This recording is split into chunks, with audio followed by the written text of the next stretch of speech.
How to stop emails or how to turn off notifications by email on Pinterest mobile app. So let's start.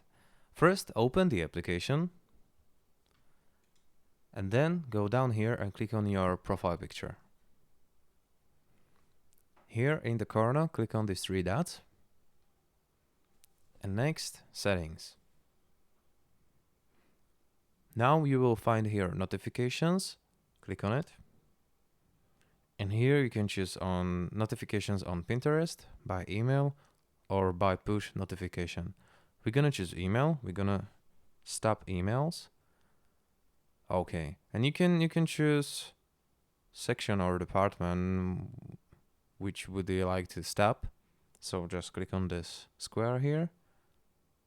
Okay, and you're not gonna receive these emails, or you can turn off all of them. Just click on this here and click turn off all. All right, and now you can probably choose which topic you would like to receive by email. And this is how can you stop emails, how can you turn off notifications. You can also do it on Pinterest or by push notification. So if you click on it, you can do it the same thing here. And this is how can you do it.